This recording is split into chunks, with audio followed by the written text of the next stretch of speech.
After that, Khaled began recounting everything that had happened to him since he had descended into the underground passage. How he reached that strange land, met the two poor men in the desert, clung to their cart with Yamin, and finally entered ZYKOLLA. He told her how he had discovered that transactions there were made using units of intelligence. Then he looked at her and said, "When I saw the carriages, the horses, the armor and swords, I thought I had traveled back in time. But to my surprise, everyone here insists we re in the year 2009, the very same year as in my own country."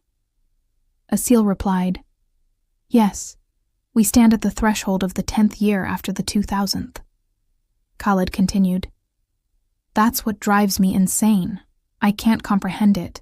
How can it be 2009 when your lives here look like they belong to centuries long gone?" He went on, "And when I realized that this trade in intelligence wasn't to just some madman's tale, I became certain that magic must control this city. I couldn't think straight anymore." She interrupted gently, "I don't think you're right about that. Life here has always been this way. Why not say that your country is the one enchanted? That magic makes you deal in paper. You call it money. I find that magical. In my old homeland, Bajana, we traded by barter." Khaled nodded. "Yes, barter makes sense. Here in ZYKOLLA, this is how things work, Khaled. Was your Egyptian currency used everywhere in the world? No, each country has its own." "Exactly. And here, intelligence is the currency. Neither you nor I chose it to be so." He fell silent for a moment before saying quietly, "The truth is, I've been sentenced to stay here in ZYKOLLA for a whole year. I just hope that year passes as quickly as possible. I wish I could return home, back to my normal life." He lay back, resting his hands behind his head and gazing up at the sky. Aseel finally spoke. "Your story is indeed strange, Khaled. Anyone else who heard it would think you're mad." Then she smiled softly. "But I believe you. And I won't leave you until you tell me more about this thing you called television. Someday soon. But not tonight." He smiled, then suddenly remembered something. He rushed to the side of the tree and said, "I have proof." He returned, holding his wristwatch. "Is that the television?" she asked curiously. Khaled laughed. "No, this is a watch. We use it to tell the time." She examined it in wonder. "It's marvelous." He smiled again. "If it were still working, I'd have given it to you as a gift, but now it's worthless." "You're generous," she said warmly, still gazing at it. "But tell me, how does this device measure time? Here in ZYKOLLA, it's done very differently. People do that work, and they get paid for it." He chuckled. "Honestly, I have no idea how it measures time." Then, as if hoping to keep her with him a little longer, he asked, "How is time measured in ZYKOLLA?" Aseel replied, "You've seen the Great Wall surrounding ZYKOLLA. Every time the sun rises and sets again, a mark is carved into the wall. That's 1 day. After 7 days, they carve another mark for a week. When 30 days pass, a different mark is made for a month. And after 12 months, a circle is carved to mark a full year. There are many workers who do this. They're paid for it, and they're called the time workers." She paused, then added thoughtfully, "What's strange, though, is that we somehow know this is the end of the year 2009. But if you count the markings on the wall, they don't even add up to half that many years. I've noticed it, but I don't think about it too much." Khaled murmured, "ZYKOLLA, everything here is strange."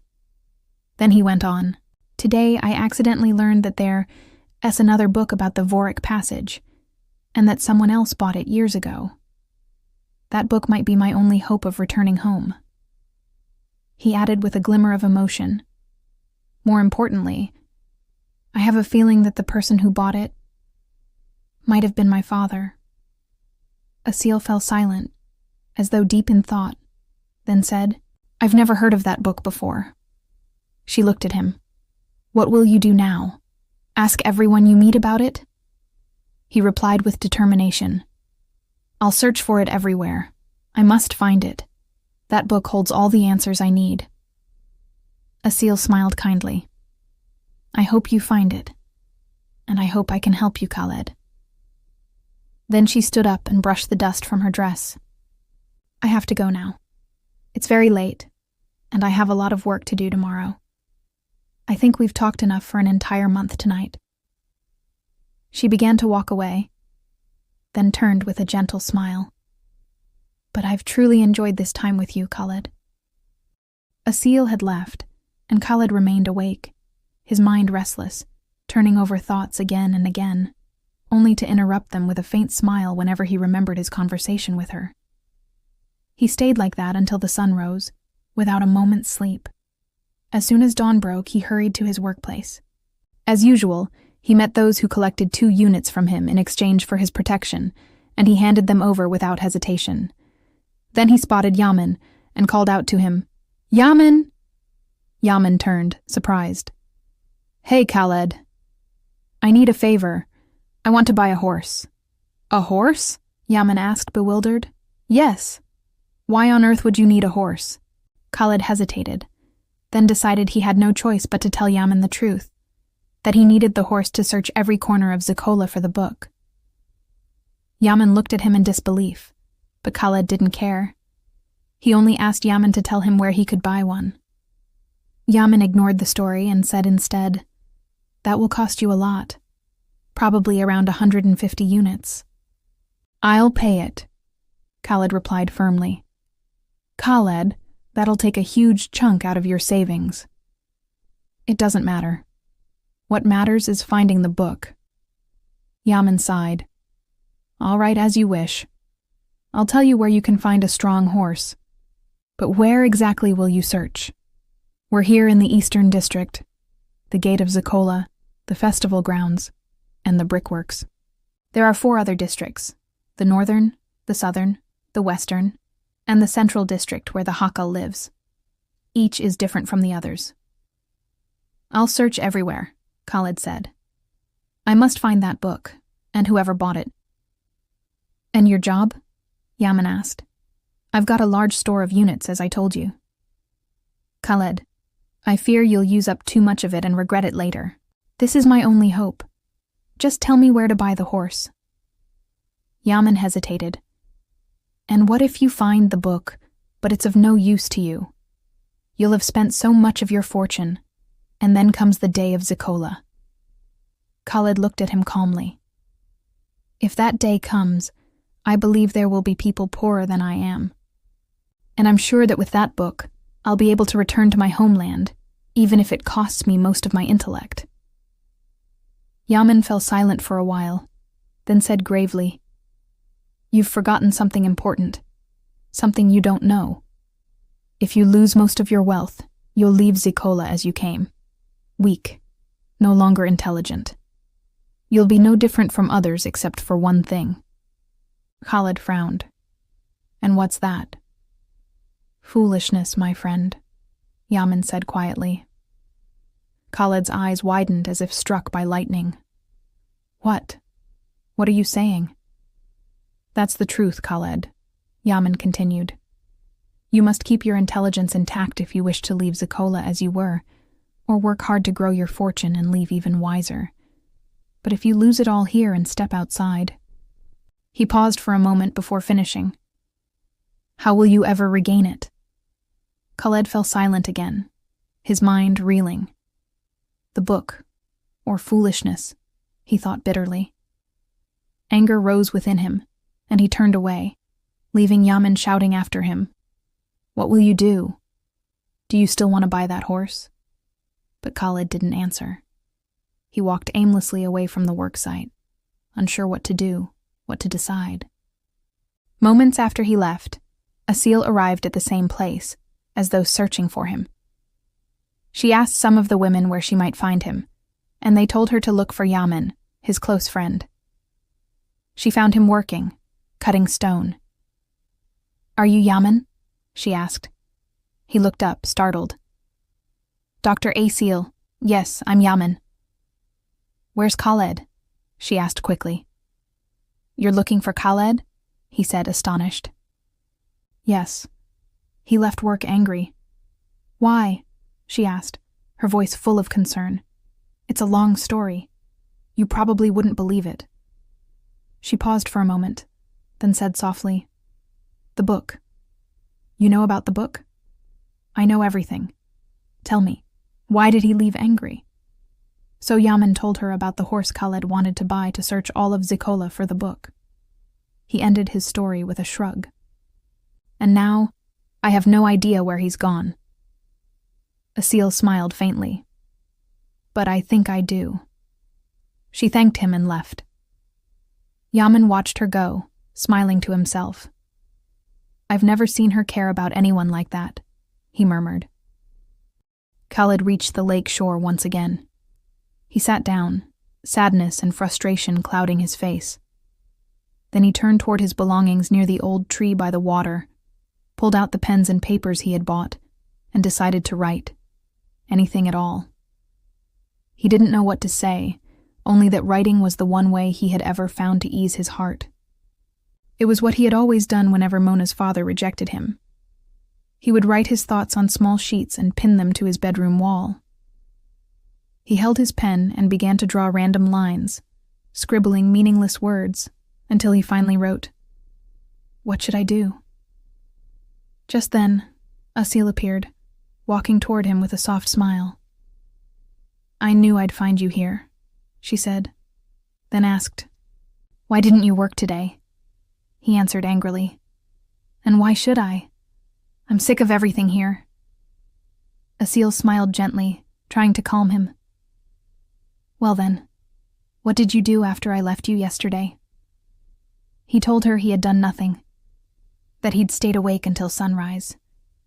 She nodded slightly. "You're not the only one who couldn't sleep," she said. "I couldn't either." He looked at her in surprise. "I was thinking," she continued, "about how you might find your book." She walked a few steps away, then turned to face him again. "You want to search every corner of ZYKOLLA," she said, "and I want to help you." She smiled faintly. "But here in ZYKOLLA, no one helps another without something in return." She paused for a moment before adding, "And since you don't want to work," she lowered her gaze, "I won't be able to help you." She started walking again, speaking to herself in a tone that Khaled could still hear. Unless the clever Khaled changes his mind, decides to work, and maybe his work leads him to what he seeks. Khaled frowned. "I don't understand," he said. Aseel smiled. "Khaled, I travel through all the regions of ZYKOLLA, except the northern one. I came to you today with an offer." "An offer?" he asked, astonished. "Yes," she replied. "How about joining me on my journeys? You can work as my assistant for part of the day. If you need a horse for the rest of the day, I can lend you one, so you can search for the book's owner wherever we go." She pointed her finger at him playfully. "But you must return to me early the next morning. I like people who are punctual." Khaled still looked bewildered. "Work with you?" "Yes," she said simply. "But I know nothing about medicine." She tilted her head slightly. "Then how did you save that boy?" "As I told you before, it was just first aid. That doesn't mean I understand medicine." "Well," she said with a smile, "I have a feeling you'll learn quickly, and we might come across more drowning victims. Who better than you to save them?" He asked, "Aseel, are you the only doctor in ZYKOLLA?" She laughed softly. "No, there are many doctors, but I am the most skilled. That is why I serve as the healer of the ruler and his family, ZYKOLLA's first physician, despite my young age." Then she looked at him seriously. "So, do you agree?" Khaled fell silent, deep in thought. After a long pause, Aseel turned away and began to walk off. "I see," she said with a faint smile. "You truly don't like medicine." She had barely taken a few steps when Khaled called out, his voice echoing over the lake. Aseel, I agree. A smile spread across her face, one he couldn't see. Her eyes narrowed with satisfaction as she turned back toward him. Very well, my assistant, she said. Prepare yourself and get a good night's rest. Tomorrow we'll travel to the central district, where the ruler of ZYKOLLA resides. Aseel left. As for Khaled, he was overwhelmed with happiness, happier than he had ever been since arriving in ZYKOLLA. He nearly danced where he stood. I'm Aseel's assistant. I'm Aseel's assistant, he whispered to himself in disbelief. He hurried back to his belongings, picked up his pen again, and began to write after thinking for a while. Aseel, that enchanting being I found in ZYKOLLA. I used to think her beauty was only in her face when I first saw her. But now I know. She carries every kind of beauty within her. Today has been the happiest day of my life in this strange land.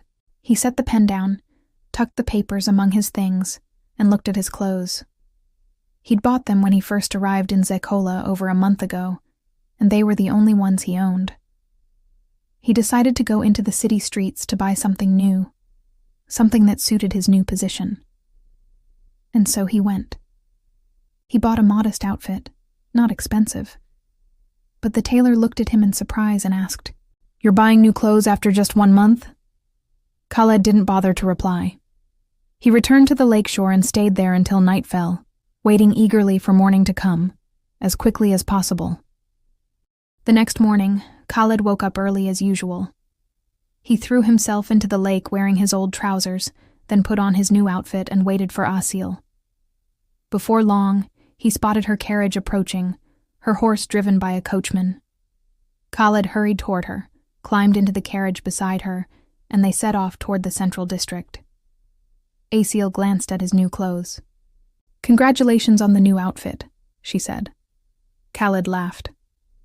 "Your assistant must represent you well wherever he goes." Then he asked, "What are we going to do there today?" Aseel replied, "The central district is where the ruler and his family live. They've summoned me to go there today. Perhaps someone is ill." Khaled frowned. "But why don't you stay with the ruling family all the time?" She smiled lightly. "The ruler has asked me to, but I refused." Khaled was surprised. "You refused?" She nodded, smiling still. "Yes, I don't want to be confined to one place, not even for the ruler himself." Khaled looked at her, astonished. "You can refuse a ruler's request?" "It's my right," she said calmly. "I have the freedom to make my own choices. I love to move freely. I won't let anyone tie me down." Khaled fell silent for a moment, then asked something that had crossed his mind. "So, is ZYKOLLA ruled by a king?" Aseel shook her head. "No.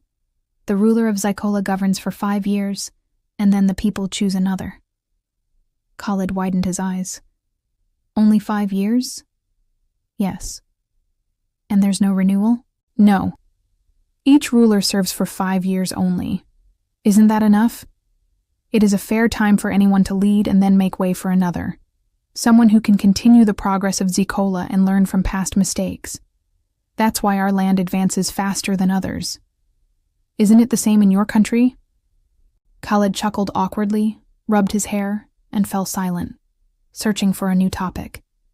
Then he thought to himself, "Now I'm certain ZYKOLLA has nothing to do with the Arab world, except the Arabic language itself." Aseel broke his silence. "Why so quiet?" He laughed. "Oh, nothing. Are we far from the central district?" She looked out the carriage window. "We're almost there," she said, then added, "You'll assist me only when I'm treating men. When it comes to women, I'll manage alone." Khaled teased her playfully. "Why is that?" Aseel smiled. "You can use that time to look for your book. Luckily for you, the central district is small, just the ruler's palace and a few mansions of the wealthy." Time passed, and the carriage reached their destination. Khaled looked out the window and was stunned by the tall palaces. their facades adorned with magnificent carvings and golden details. Guards stood before one of the grandest buildings, the ruler's palace. The carriage stopped there, and Aseel stepped down, followed by Khaled carrying her cloth bag. As they walked through the marble corridors, Khaled couldn't help but stare at the architectural beauty around him. Aseel noticed how he lingered behind and smiled. "My assistant should hurry up. There's no time for daydreaming." He smiled back and caught up. They entered the palace hall, where a man of authority and dignity stood surrounded by wealthy figures, their ornate garments worth enough to save dozens from slaughter. Aseel bowed, and Khaled followed. The ruler spoke first. "You've arrived on time, healer." Then he glanced at Khaled. "And who is this?" "My assistant, Your Excellency," Aseel replied. "You won't need him today," said the ruler. "I want you only to tend to my wife. She hasn't been well lately." Aseel bowed again and left the hall with Khaled. Smiling, she said to him, "Looks like you're lucky. No work for you today. But I'll make up for it soon." Then she motioned for him to leave. "You have the day to yourself. Go look for your book. Perhaps the person who bought it is nearby. As for me, I must see the ruler's wife. I hope she's well." Khaled smiled, nodded, and walked away, murmuring to himself, "Aseel, the fairy of ZYKOLLA." Khaled began asking everyone he met about a tall, broad man like himself. Someone with a strange accent, older than him, who spoke of fantasies and something called the Phoric Passage. Yet everyone he asked only looked puzzled. No one within the palace grounds seemed to know the man he sought. He left the palace and moved from mansion to mansion, determined not to give up. Exhaustion crept in, and despair began to whisper in his chest, until one man told him about a grand building filled with books, the ruler's library. Khaled hurried there, paying the man 2 units of his intelligence as thanks. Inside, he asked the attendant if they had received such a book, perhaps donated or sold to the library. The man shrugged. "I don't know much about the books," he said. Still, he allowed Khaled to enter, for 5 more intelligence units. Khaled agreed and stepped into the library.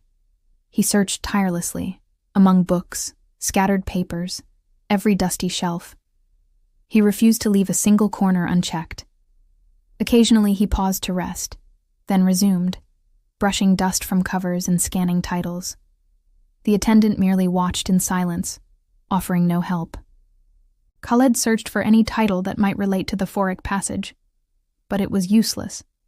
Hours passed before he gave up and left, returning to the ruler's palace gates. There, he found Aseel waiting in the carriage. He asked if she'd finished her work. "Yes," she replied. "Then why haven't you gone?" She smiled. "Leave without my assistant? Never. Come, let's go." She ordered the driver to take them back to the lake. On the way, she asked, "Did you find anything?" "Unfortunately, no," Khaled sighed. "I asked so many people, but no one knew a thing." "You can't blame them," said Aseel. "You're looking for something almost impossible, a man you don't know, and a book no one's ever heard of." "I know it's a faint hope," he said quietly, "but I have to hold on to it." Aseel smiled. "Don't be sad, Khaled. It's only your first day of searching. You should be glad you've already covered an entire district, even if it is a small one." She paused for a moment, then added softly, "I have some news that might make you happy." Khaled turned eagerly. "What is it?" "I found out the ruler's wife isn't ill at all. She's expecting a child." "Pregnant?" "Yes. Judging from her symptoms, she's about 3 months along." Khaled blinked. "And why should that make me happy?" Aseel replied, "If she gives birth to a boy, there will be a grand celebration across ZYKOLLA to honor the ruler's newborn son. The day of ZYKOLLA will be held 7 days after his birth. Naturally, the gate of ZYKOLLA will open the day before, and the city's poorest will be slaughtered once again. She hesitated, her voice growing soft.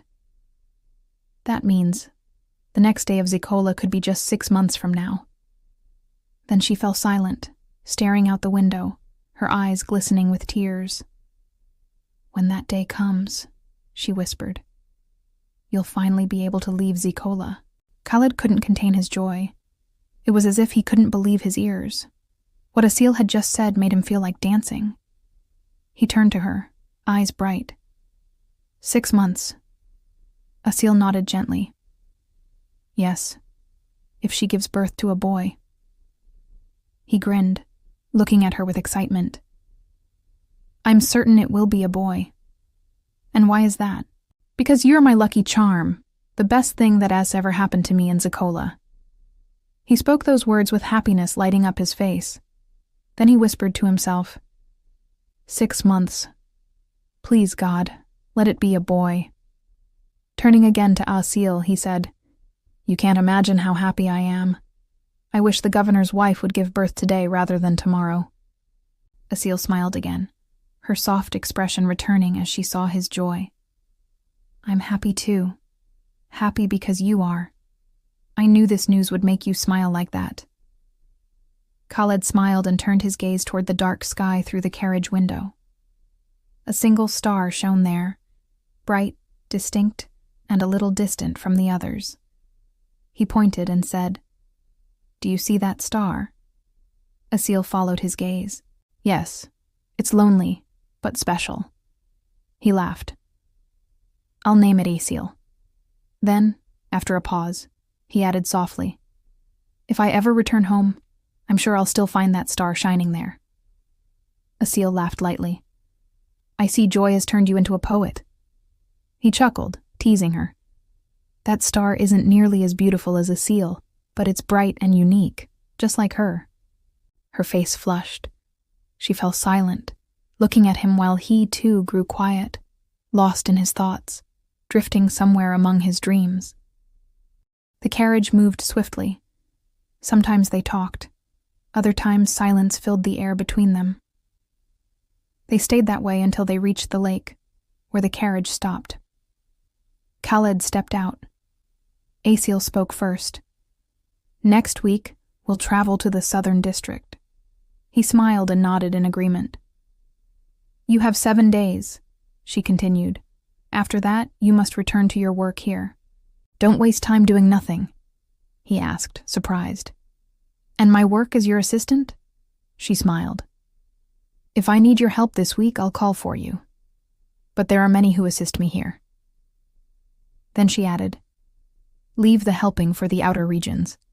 For now, don't spend your days idly by the lake. Go back to your job with Yaman. Earn as much as you can. Khaled smiled again and nodded. The carriage moved away. Khaled stood watching until it disappeared from sight, then turned toward the lake's shore. Meanwhile, the carriage continued down a torchlit street until it stopped before a grand house, elegant, rich, with a huge wooden door. Aseel stepped down and entered.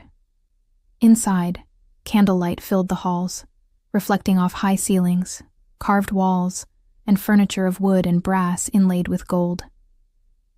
She climbed the staircase to her room and threw herself onto the bed, then rose again and sat before a large mirror. A soft smile touched her lips as she gazed at her reflection, her long black hair smooth and shining as she ran her fingers through it. She grew lost in thought, then began to speak to herself. What is this feeling inside me? And what kind of feeling is it? Joy or sadness? She looked again at her reflection. Why did you feel sad when you heard Khaled might leave ZYKOLLA soon? No, I wasn't sad. Yes, you were. You were sad. Then she asked her reflection quietly, Do you love him?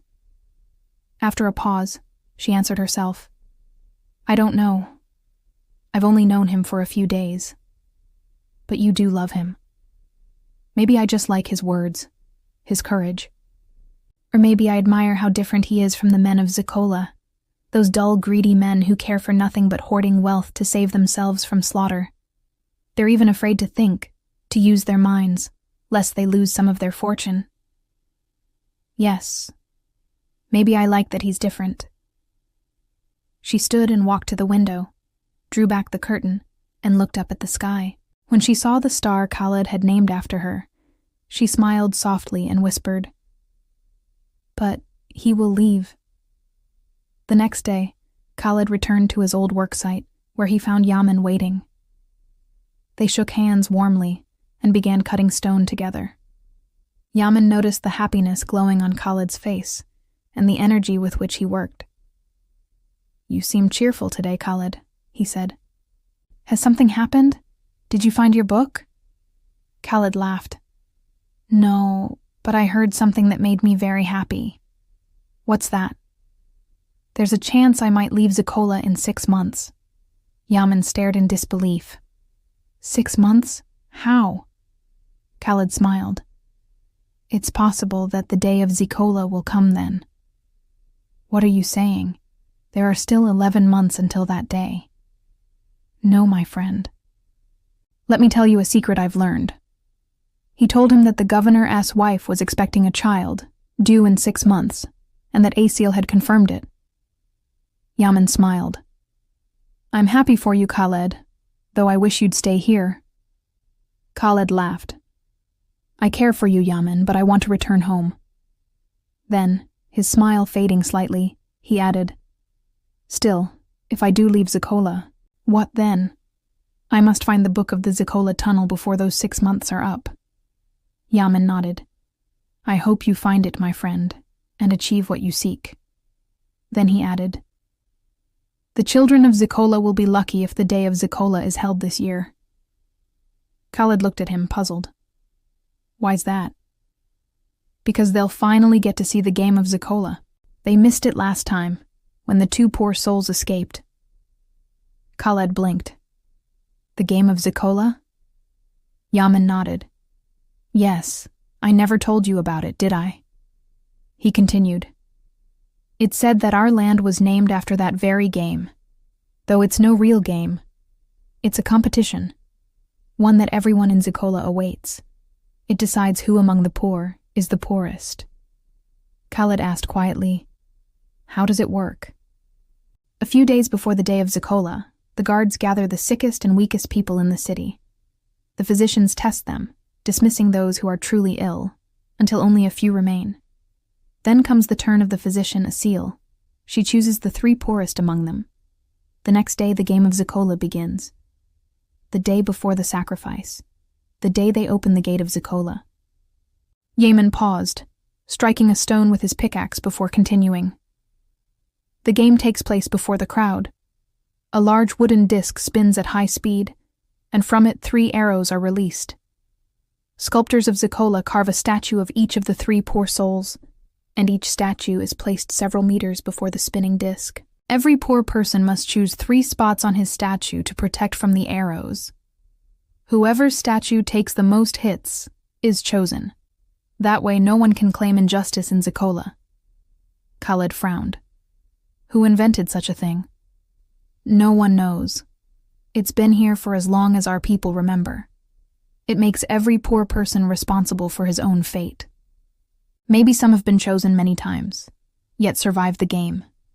It's their destiny. Khaled asked quietly. Is it easy? In truth, it seems easy enough. Many of us can predict where the arrows will strike. But when stupidity grips you, you can't think. You protect the wrong places. That's how fate decides. Then Yaman smiled again. Keep your wits sharp, my friend. You'll need them if you ever hope to find that book and leave this place. He lifted his pickaxe and added playfully, Now come on. Let's have a contest. See who breaks more rocks, you happy man. Days passed, one after another. Khaled went to his work, cutting stones from dawn till dusk, and every evening he returned to the lake. He would sit by the water for a while, gazing at its still surface until exhaustion overcame him, and he fell asleep there, beneath the quiet sky. As for Aseel, she continued tending to the sick each day, then returned to her chamber at night.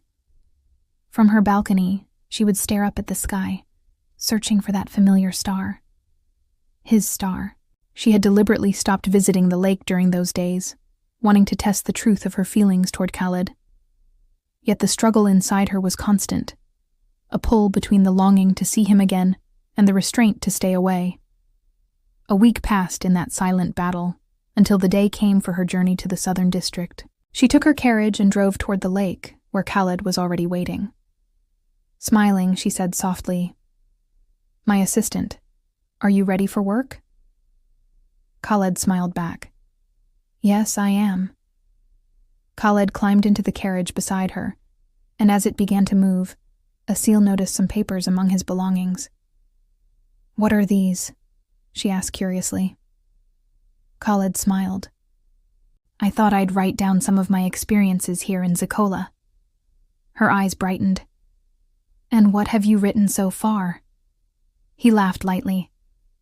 "Honestly, not much. Just a few words." Aseel reached for the papers playfully. "Then let me see what you've written so far." As she skimmed through them, her cheek suddenly flushed. She had found the words Khaled wrote about her, how he had described her as the mermaid of ZYKOLLA. Embarrassed, she glanced at him from the corner of her eye without saying a word. Khaled, realizing she had read it, laughed nervously and teased. "No, that's not true. That's Aseel, the star of the sky." She laughed softly. "I didn't say anything." Then she fell silent, reading the words again, over and over, until his voice broke her trance. "I've learned about the ZYKOLLA game." Aseel looked at him in surprise. "You didn't know about it before?" Khaled shook his head. "No. All I knew was that you are the one who selects the 3 poorest people in the city." "Yes," she replied gently. "I am the physician of the ruler." Khaled asked, intrigued.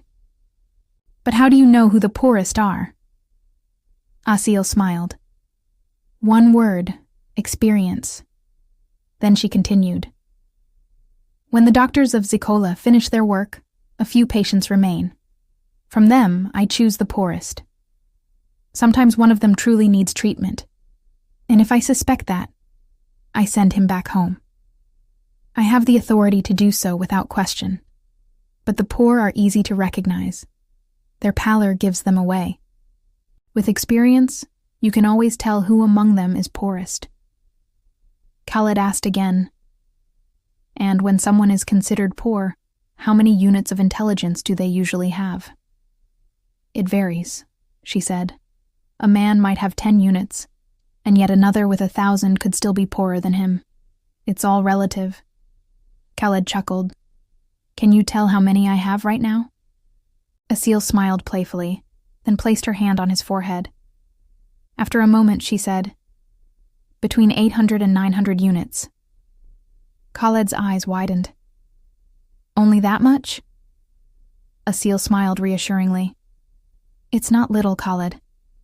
But everyone here calls me rich." "Yes," she said. "But when someone here says rich, they only mean not poor. The truly poor usually have 100 units or less. Imagine, if they save only 1 or 2 units a day after meeting their basic needs, it could take them a year, or 2, or 3 to reach your level of intelligence. And during that time, you'd have doubled yours through hard work. That's why you'll always seem rich in their eyes."